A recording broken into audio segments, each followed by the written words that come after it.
Jed? He'll be back directly, Granny. I got him running. Running where? Oh, into town, back, uphill, downhill, around the golf pasture. What you trying to do to that boy? This morning you had him swimming up and down the cement pond like he was chasing a catfish. Well, I'm just testing him, Granny. See, he thinks he's got a hankering to go courting. Courting? Jethro? Yep. Ah, what girl is he hankering to court? Well, I don't think he's got a girl yet. He's just got the hankering. That young'un ain't ready for courting. Maybe he is, maybe he ain't. That's why I'm running him and swimming him. I figured to dull his edge a mite. Then if he still feels like chopping wood, he's ready. Yonder he comes. He don't look tired to me. Me neither. I don't think he's going to be able to stop.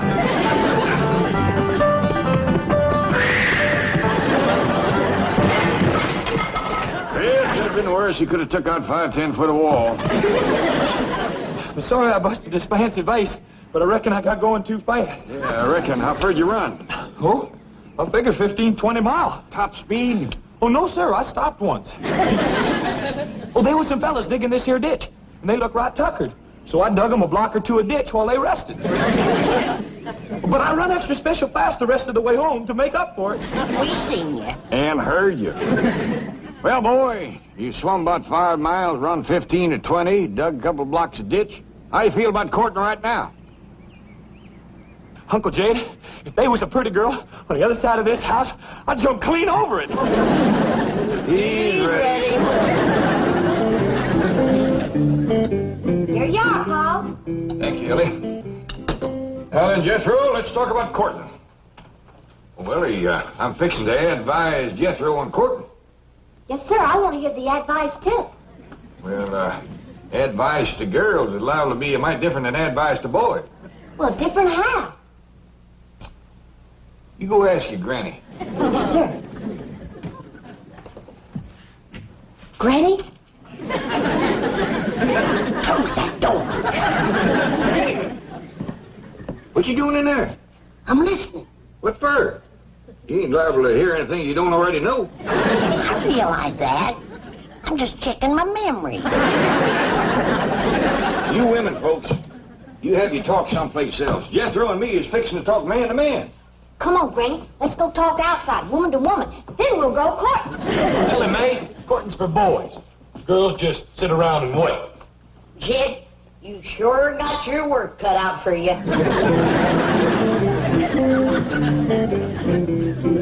Now then, Jethro, how much do you know about courting? Well, it's kind of simple. Well, you find a girl, and then you marry her. Boy, I want to tell you something. There's a whole heap of in-between. Like what? Like finding the right girl, for one thing. Sometimes that ain't so easy. Well, Uncle Jed, how will I know when I find the right girl? Well, the way it happened to me, I knew just like that. I looked at her, she looked at me, and music commenced to play. Well, where was the music coming from? From our hearts, I reckon. Well, I ain't never heard no music come from my heart, or no one else's neither. Of course not, because you ain't met the right girl yet. But when you do, you'll hear it. I heard a bell ring. Does that mean something? Means somebody's calling. Kid Clampett speaking. Hello, Mr. Clampett. Jane Hathaway here. Did I by any chance leave a large brown envelope there last evening? Yes, ma'am. It's right here by the window. Good. I'll have Miss Trigo drop over to... Is Jethro there? Yes, ma'am. He's right here. I'll drop over and pick it up. No call for you to do that. I'll have Jethro fetch it right down to the bank to you. Uncle Jed, I want to commence courting. Just a minute. The bank is a fine place to commence. There's lots of pretty girls work there. Oh? Oh, yeah. Jethro will be down directly as soon as he washes up and puts on his good clothes. Well, no bother at all. Bye.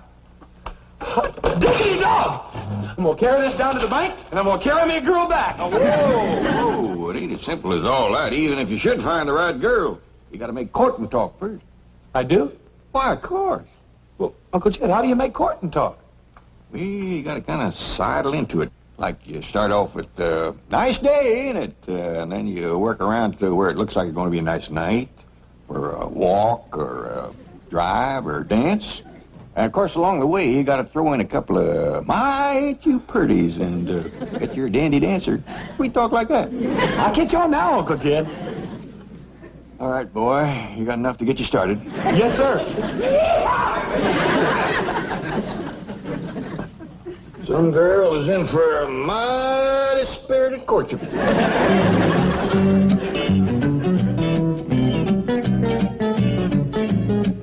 Oh, now then, type up a business expense voucher for last night's dinner conference. Food, $150. Beverage, $200. Entertainment, $15. Entertainment at a business dinner? Guest speaker. Gave a very interesting demonstration of the 27.5% depletion allowance benefits. I'd better make a note of his name. Of course. C.D. Laverne. Laverne C.D. That's right. Now, take a letter to, Excuse me, I'm sorry, but there's a Chickadee Laverne who insists on seeing Mr. Drysdale. Chickadee? Well, you tell old Chick I'll call him from the club. Call me nothing. You promised me cash on a barrel after the show I did last night. You are C.D. Laverne? Just call me Chickadee. That was a very interesting demonstration of depletion allowance benefits, Miss Laverne. Thank you. I do this dance where I take off everything except 27.5%.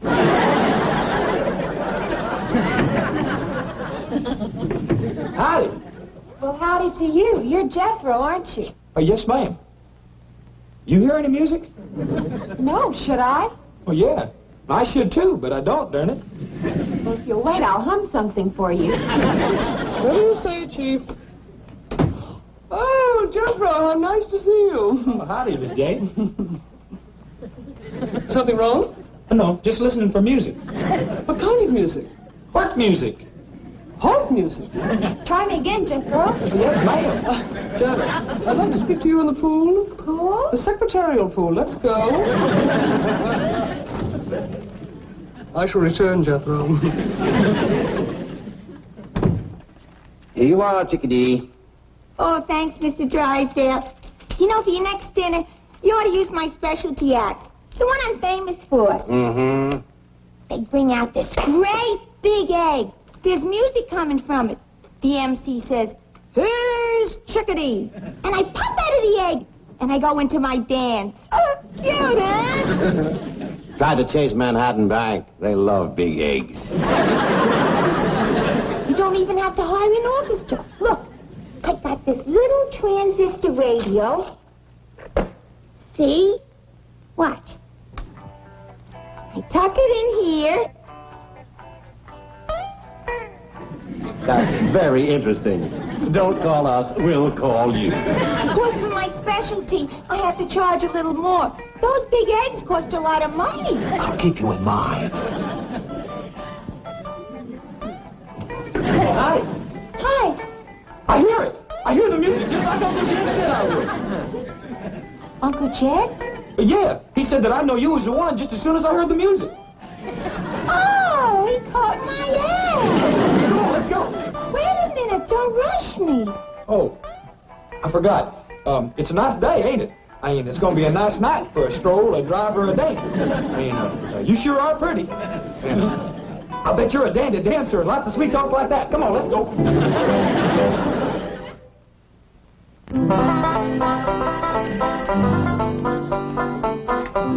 Jed Clampett speaking. Oh, howdy, Miss Jean. Jethro get there all right? Yes, and he brought the envelope, but now he's disappeared. I can't find him anyplace. I see. Well, tell me, is the bank missing any girls? I mean, Jethro might have told her one off. Jethro? Oh, I hardly think that... Wait a minute. There is one possibility. A girl from the secretarial pool who... False alarm? No girls missing. Oh, that's too bad. Well, thank you, Miss Jane. Bye. What's too bad, Jed? Jethro didn't find him no girl down to the bank. I told you that young'un wasn't ready for courting. Yeah, maybe just as well. I was worried I hadn't given him a good enough talk first. With Jethro, it takes a little extra. That's a fact. The last I heard, he thought his ma found him under a cabbage leaf. Well, I'll finish cleaning my rifle, and when he comes back, I'll take him hunting. That'll give me a chance for a real man-to-man talk. Looks like Jethro done all right. Found herself a girl. From here, it looks like he found himself a girl and a half. Hey, kid, is this where your uncle lives? Oh, yeah, me too. He must be a millionaire. Well, he's got 35 or 40 million. Does that make him one? Does it ever? Tell me something. Why do you drive this, truck? Well, I already run to town and back once today. Huh? Ooh, that's a big one. Big strapping girl like that can sure help you with the housework, Granny. Housework, that girl can pull a plow. Let's go meet Uncle Sugar. Well, that's Uncle Jed. Yeah. Yeah!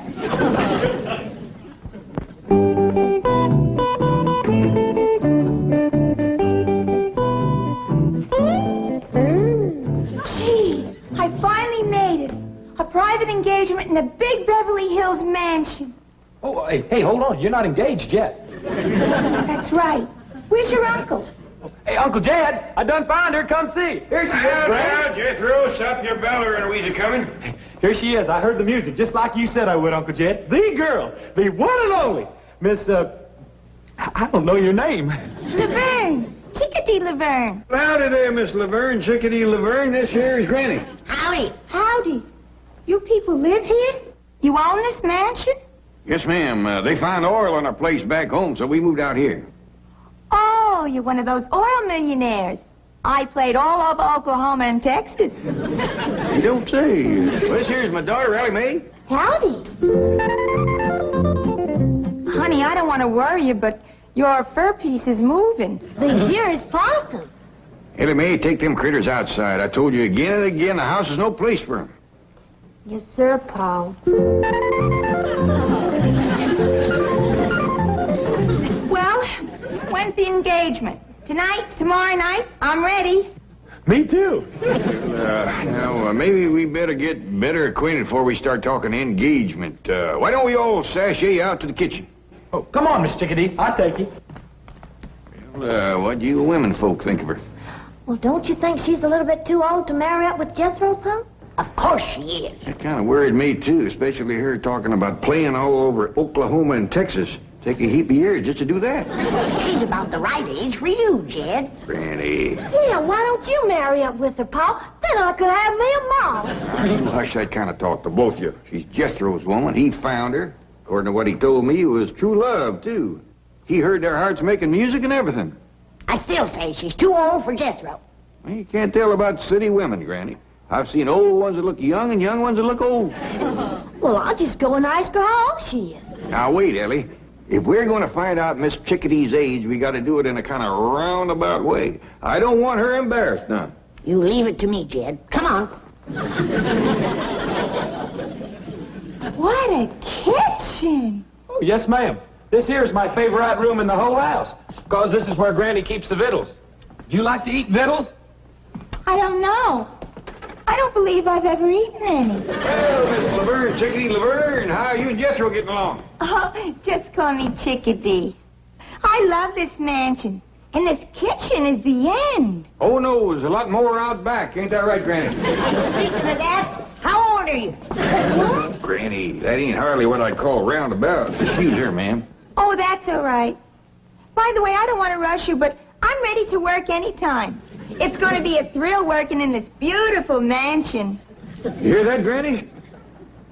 Jethro, I'll say this for you. You didn't pick a lazy woman. Thank you. Maybe you better get better acquainted with Granny here, because she's the one you're going to be working with.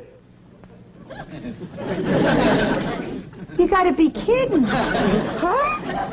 I can do anything you can do, honey. Granny's little, but she's wiry. She moves around real good. Yeah, I know, but, couldn't I work with her? Oh, sure, if you'd rather. Well, I mean, she's younger and all. She's a heap younger than you. Granny. How old are you? Granny, how about you and Ellie Mae wamping up some victuals for Miss Chickadee, and I'll show her around the outside. Can I go along with you, Uncle Jed? No, Jethro, you finish eating. You're still a growing boy.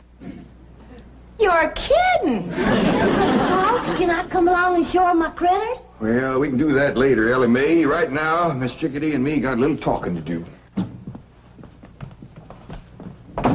Young'uns, you better clear out. Something tells me there's going to be fireworks any minute. Now, I realize that Jethro looks like a full-grown man, but he's still kind of a boy. Yeah. He's cute, though. Well, I'm glad you feel that way. He's a fine young'un. Now, I'd like to know a little more about you, Miss Chickadee. Oh, you mean about my work?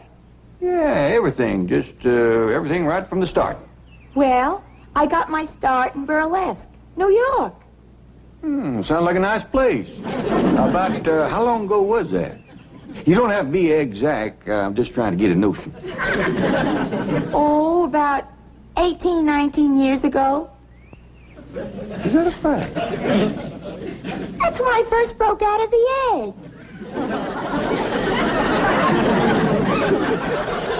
You come from an egg? Sure, you know about that, don't you? Oh, yeah, of course. I'll tell you what. Why don't you go over yonder and look around Cement Pond over there? I want to have a word with Granny. Oh, swell. I love this place. It's beautiful. Well, thank you, ma'am. I'll see you in a bit.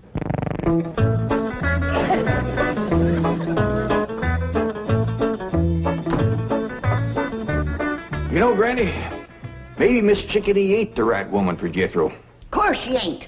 She's too old for him. Well, ain't that so much. Fact is, she's only a little older than Jethro. Who says? She said.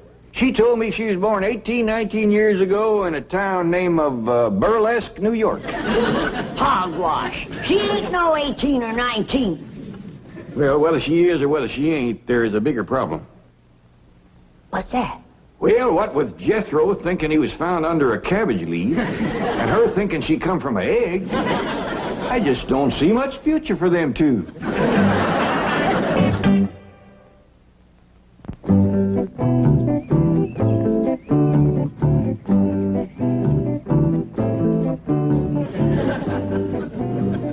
Sure do appreciate you showing me how to work with you, Miss Chickadee. Glad to do it, kid. Say, when you get your glove off, that's when we commence to working? Yeah, that's when we really get started. Tell me something. Your dad's worth like 35, 40 million bucks, right? Why do you want to work? Oh, I don't mind. Besides, if I don't, Granny will want me. Yeah, I had an aunt like that. She shoved me out on the stage when I was 15. I never knew my mother. Me neither. You mean your father's a widower? Yes, ma'am. I was kind of hoping he'd marry up with you so as I could get me a mom. Really? I like you. And my critters like you, too. And when critters take a liking to folks, they's generally good and not mean or nothing. Yeah. Hey, you want me to show you what Elmer can do? Now watch him take this here grape out of my pocket.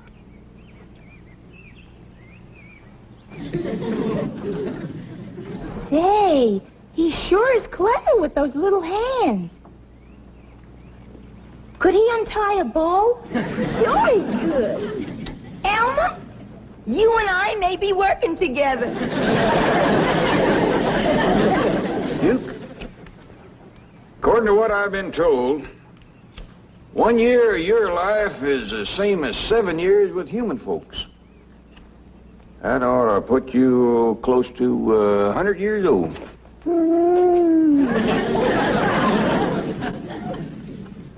Well, I didn't aim to worry you none. It's just that if I'd lived as long as you had, I might be able to work out this vexing problem I got with Jethro and Miss Chickadee.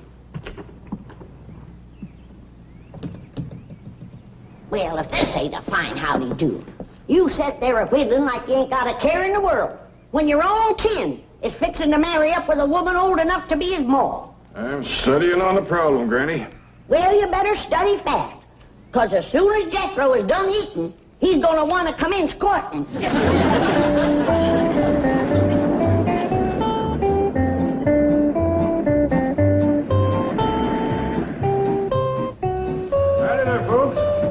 Clampett? Granny?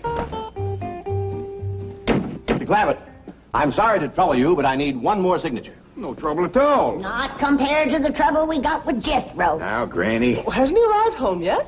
Oh, of course. He's right out there in the kitchen now poking down the victuals. I shall pop in and pass the time of day with the handsome lad. Miss Jane would make a heap better match for Jethro than that old... Now, Granny, don't bother Mr. Drysdale with our family problems. Now, Mr. Clampett, as I've said before, your problems are my problem. I am willing, and I hope able, to help you in any way possible. Well, that's mighty neighborly of you to take so much interest, but... Don't think nothing of it. We bankers like to take as much interest as we can.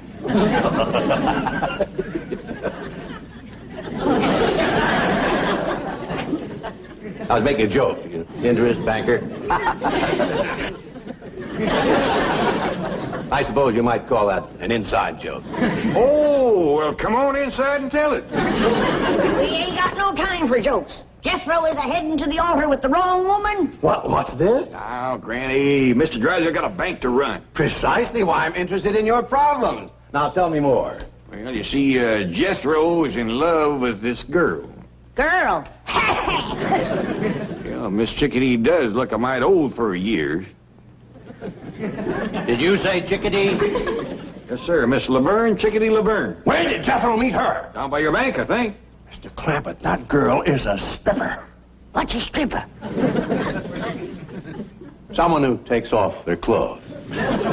What's wrong with that? But she takes them off every night. Well, I don't sleep in my clothes neither. Sweet, innocent Jethro has run afoul of your Chickadee Laverne. Yes, I've been told. Mr. Clampett, believe me, this is not the right girl for Jethro. I told you so. Please, Mr. Clampett, let us get her away from here as quickly as possible. Well, I wouldn't want to hurt her feelings none. She's right friendly and a willing worker. Here she comes.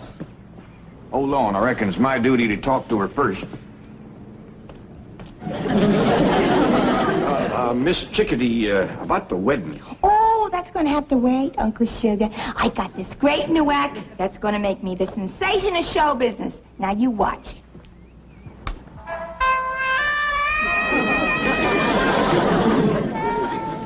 This is going to be a great act. The MC gives me a big intro. I walk through the curtains with this raccoon. Right away, he starts infesting my... Great act. Great act. Now, let's hurry down the bank, and I'll sign you up for the big convention next week. Hey, Uncle Jed, where's Mr. Drysdale taking my sweetie? Never mind, Jethro. But I found her. She's mine. I courted her and sweet talked her and all. Forget about her, Jethro. Go take yourself a swim.